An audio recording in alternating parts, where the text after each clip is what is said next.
Season 3 thank you so much.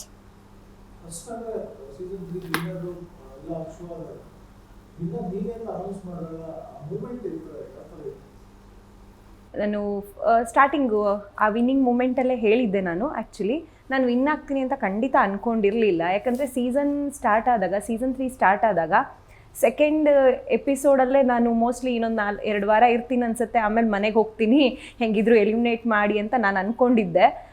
ಆ win ಆದಾಗ ನಿಜವಾಗ್ಲೂ ಇದು ಇಷ್ಟು ವಾರ ನಾನು ಬಂದಿದ್ದೀನಿ, ಹಬ್ಬ ಎಷ್ಟು ಯಾವ ಥರ ಎಲ್ಲ ಜರ್ನಿ ಮಾಡ್ಕೊಂಡು ಬಂದಿದ್ದೀವಿ ಅನ್ನೋದು ನಿಜ. ಒಂದು VT ಹಾಕಿದ್ರು ಅವಾಗ ಗೊತ್ತಾಯಿತು, ಇಷ್ಟೊಂದೆಲ್ಲ ಸ್ಟ್ರಗಲ್ ಮಾಡಿದ್ದೀವಿ, ಇಷ್ಟೊಂದೆಲ್ಲ ಚೆನ್ನಾಗಿ ಆಟ ಆಡಿದ್ದೀವಿ ನಾವು, ಇಷ್ಟೊಂದೆಲ್ಲ ಕಷ್ಟಪಟ್ಟಿದ್ದೀವಿ ಅಲ್ಲಿ, ಅದಕ್ಕೋಸ್ಕರ ಅದು ರಿಫ್ಲೆಕ್ಟ್ ಆಗಿದೆ, ಈ ಥರ ಪಾಸಿಟಿವಾಗಿ ಕನ್ವರ್ಟ್ ಆಗಿದೆ ಅಂತ ಗೊತ್ತಾಯಿತು.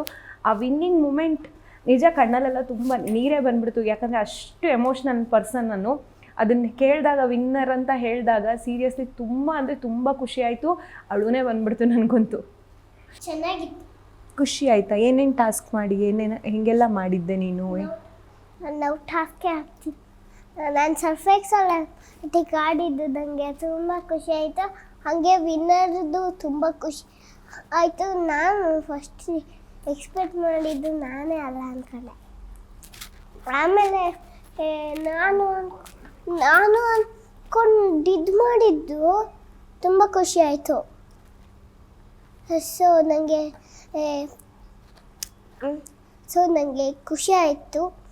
ಹಾಗೆ ನಾನು ಆಟ ಆಡಿದೆ, ಹಾಗೆ ಮ್ಯಾಟಿಕಲ್ಲೂ ಆಟ ಆಡಿದೆ. ಅಮ್ಮ ಟಾಸ್ಕ್ ಆಡಿದ್ದು ಚೆನ್ನಾಗಿತ್ತು, ಎಲ್ಲದೂ ಚೆನ್ನಾಗಿತ್ತು.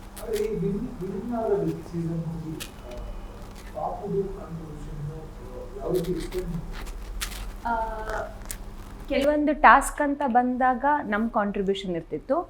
ಈ ಪರ್ಫಾರ್ಮೆನ್ಸು ಆಮೇಲೆ ಮಕ್ಕಳಿಗೂ ಒಂದು ಪುಟ್ ಟಾಸ್ಕ್ ಅಂತ ಇದ್ದೇ ಇರ್ತಿತ್ತು. ಫಸ್ಟ್ ಪಾರ್ಟ್ ಅವ್ರು ಆಡ್ತಾಯಿದ್ರು, ಸೆಕೆಂಡ್ ಪಾರ್ಟ್ ನಾವು ಆಡ್ತಾಯಿದ್ವಿ. ಸೊ ಫಸ್ಟ್ ಟಾಸ್ಕಲ್ಲಿ ಇನ್ನೊಂದು ಏನಂದರೆ ಎಲ್ಲರಿಗಿಂತ ಪುಟ್ಟು ಮಗು ಇವಳೇ ಅಲ್ಲಿ.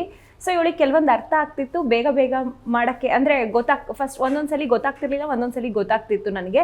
ಕೆಲವೊಂದು ಸತಿ ಅದು ಪಾಸಿಟಿವಾಗಿ ಕನ್ವರ್ಟ್ ಆಗ್ತಿತ್ತು, ಕೆಲವೊಂದು ಸತಿ ಇವಳು ಡಿಲೇ ಮಾಡ್ತಿದ್ಲು, ಬಟ್ ಚೆನ್ನಾಗೇ ಆಡ್ತಿದ್ಲು. ಪರ್ಫಾರ್ಮೆನ್ಸ್ ಅಂತ ಬಂದಾಗ ಅವಳು 100% ಕೊಟ್ಟಿದ್ದಾಳೆ. ಹೇಗೆ ಅಂತಂದರೆ ನಮ್ಮದು 3rd ಎಪಿಸೋಡ್ ಏನಾದರೂ ನೋಡಿದರೆ ನೀವು, ರಾಮಾಂಜನೇಯ ಪರ್ಫಾರ್ಮೆನ್ಸ್ ಮಾಡಿದ್ಲು ಅವಳು.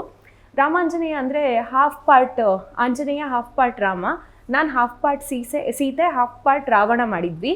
ಸೊ ಅವಾಗೇನಾಗಿತ್ತು ಅಂದರೆ ಅವಳು ಎಷ್ಟು ಕಾನ್ಷಿಯಸ್ ಆಗಿದ್ಲು ಅಂದರೆ, ನಾನು ಈ ಕಡೆ ಕಂಪ್ಲೀಟಾಗಿ ನಾವು ಹೆಂಗೆ ಆ್ಯಕ್ಟ್ ಮಾಡಬೇಕಿತ್ತಂದರೆ ನಾವು ಹಾಫ್ ಮಾತ್ರ ಸ್ಟೇಜಿಗೆ ಜಡ್ಜಸ್ಸಿಗೆ ತೋರಿಸ್ಬೇಕಿತ್ತು, ಇನ್ನು ಹಾಫು ಮತ್ತು ನಾವು ಕಂಪ್ಲೀಟ್ ಈ ಕಡೆ ಸೈಡ್ ಟರ್ನ್ ಆದಾಗಲೇ ತೋರಿಸ್ಬೇಕಿತ್ತು.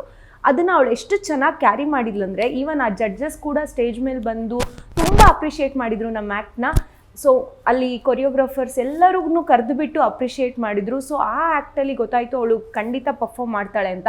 ಅವಳ ಕಾಂಟ್ರಿಬ್ಯೂಷನ್ ನೆಕ್ಸ್ಟು ಲೆವೆಲ್ಗೆ ಹೋಗ್ತಾ ಹೋಯಿತು. ನೆಕ್ಸ್ಟು ಒಂದು ಸ್ಪೆಷಲ್ ಚೈಲ್ಡ್ ಕ್ಯಾರೆಕ್ಟರ್ನ ಮಾಡಿದ್ಲು ಅವಳು. ಆ ಪರ್ಫಾರ್ಮೆನ್ಸಲ್ಲಿ ಅವಳು ಎಗೈನ್ 100% ಕೊಟ್ಟಳು. ಎಲ್ಲರ ಕಣ್ಣಲ್ಲೂ ನೀರು ತುಂಬಿತ್ತು ನಾವು ಆ್ಯಕ್ಟ್ ಮಾಡಿದಾಗ.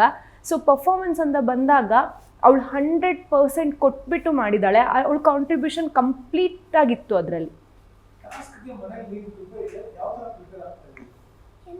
ಟಾಸ್ಕ್ ಆಡೋಕ್ಕೆ ಮನೇಲಿ ಏನಾದ್ರು ಪ್ರಿಪೇರ್ ಆಗ್ತಿದ್ರಾ ಅಂತ?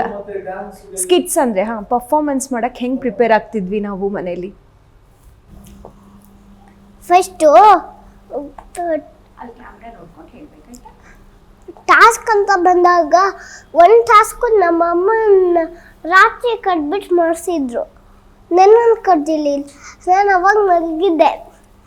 ಪರ್ಫಾರ್ಮೆನ್ಸ್ ಅಂತ ಬಂದಾಗ ನಮ್ಮಿಬ್ಬರನ್ನು ಕರೆಸಿ ಮಾಡಿಸಿ ಮತ್ತೆ ಶೂಟಿಂಗ್ ಇದ್ದಾಗ ಮತ್ತೆ ಮಾಡಿಸಿದ್ರು. ಅದನ್ನು ಏನು ಮಾಡ್ತಿದ್ದೆ, ಹೆಂಗೆ ಪ್ರಾಕ್ಟೀಸ್ ಮಾಡ್ತಿದ್ವಿ ನಾವು ಪರ್ಫಾರ್ಮೆನ್ಸ್ ಅಂತ ಬಂದಾಗ? ಪರ್ಫಾರ್ಮೆನ್ಸ್ ಅಂತ ಬಂದಾಗ 100 ಸತಿ ಮಾಡಿಸಿದ್ರು ಅಮ್ಮ. 100 ಸತಿ ಮಾಡಿಸಿದ್ರು ಅಲ್ವಾ ಅಮ್ಮ? 100 ಸತಿ ಮಾಡಿಸಿ ನಮ್ಮನ್ನು ಆಮೇಲೆ ಲಂಚ್ ಟೈಮಿಗೆ ಸ್ವಲ್ಪ ಬ್ರೇಕ್ ಕೊಟ್ಟು ಕಳಿಸಿ ಮತ್ತೆ ಪ್ರಾಕ್ಟೀಸ್ ಮಾಡಿಸಿ ಈ ರಾತ್ರಿ ಹೊತ್ತಾಗೋ ತನಕ ರಾತ್ರಿ ಹೊತ್ತಾಗಿ ಮೇಲೆ ಮನೆಗೆ ಕಳಿಸಿದ್ರು ನಮ್ಮನ್ನು.